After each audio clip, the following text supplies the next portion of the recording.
Today, we're looking at a green ink by Caran Vibrant Green.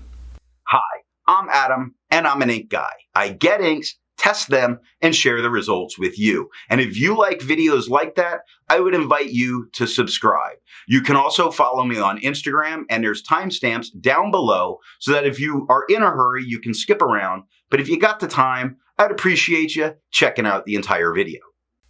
In order to make sure I have a range of experience with this ink, I do the writing samples. I put the ink into this Noodler's Nib Creeper, wrote with it for a day, and then used it to take the notes for this video. In order to have some standardization in my writing samples, I always use Clairfontaine, Tomoe River, and Rhodia paper. Now, let's look at the writing sample. I picked this ink up in sample form, so it came in a vial like this. And to keep my writing samples consistent, I use a Jinhao 159 with a Goulet 1.1 stub, a Jinhao X450 with a Goulet medium, and a Jinhao X750 with a Goulet extra fine. Let's take a look at the Clairfontaine. No bleeding, no ghosting. The 1.1 has no feather spread, halo sheen, no shade. The extra fine is a tad bit darker than the stub with no feather spread, halo sheen.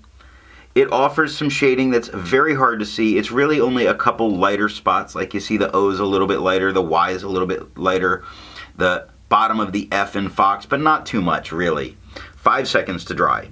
Now medium's about the same tone as the stub with no feather spread, halo sheen, very nice shading in this writing, much more than we saw in the extra fine, much easier to spot. 7 seconds to dry.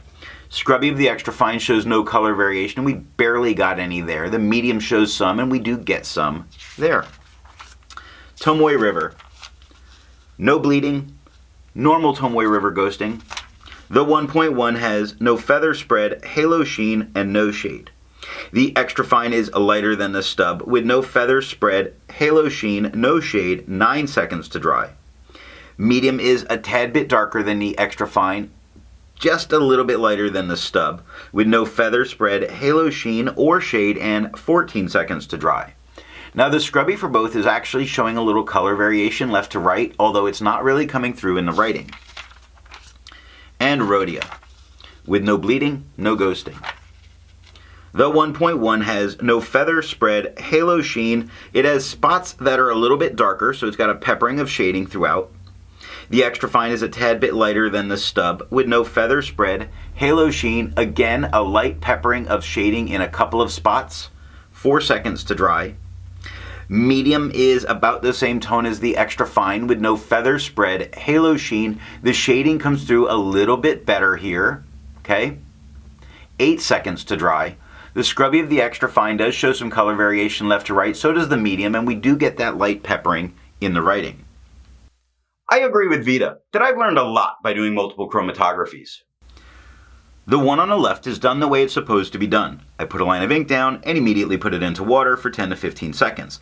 And we see this green that starts at the bottom very light, that works its way up, and as it gathers it gets much darker. And then we have a very bright purple leaning blue. I almost really want to call it purple over blue that's at the top. This should give us a lot of shading. Now the one on the right I let dry for 10 minutes before I dunk it into water. And truthfully, if I had not marked the filter paper, you probably couldn't tell the difference between the two, which means I'm not expecting much resistance here. Resistance tests are done to see how well this ink can be expected to perform on the page, and more importantly, how hard it might be to clean from your pen. I let the smear dry for 3 days before testing it. Looking at the highlighter, the blowout that is starting to occur in the lowercase h means I probably would not use this as a note taker if I want to be able to go back and highlight. Water is reactivating. Look at the very bottom of it. You start to see the white of the paper coming through just a little bit. Pen flush does everything that water does and nothing more. Now for me to clean this from my pen, the only thing I had to use was water. The 1/3 bleach solution is completely removing it from the page. I test ink viscosity or flow by using a tilt test, and I've linked that video and put that in here for you. Now for the inks I've tested, I have found an average viscosity of 2.5, with the realm of normal being from 2.1 to 2.9. Caran Vibrant Green has a viscosity of 2.01, making this a wet ink. To find my average dry times, I use my writing samples done on Clairfontaine, Tomoe River, and Rhodia paper. I average all of those. Now for the inks I've tested, I've found an average dry time of 17 seconds, with a realm of normal being from 13 to 21 seconds. Caran Vibrant Green has an average dry time of 8 seconds, making this a very fast drying ink. Instead of finding inks that look like Caran Vibrant Green, I would prefer to find an ink that complements its color on the page. I went for a nice orange, and I went with Elixir's Tangerine. The second writing sample is done on Apica CD, Fabriano, and Nemesine paper. Here we're looking at Apica CD notebooks. Now we get no bleeding, no ghosting. The 1.1 has no feather spread, halo sheen, nice spots of shading, a lot of peppering, no big shade in or out, just peppering of dark spots.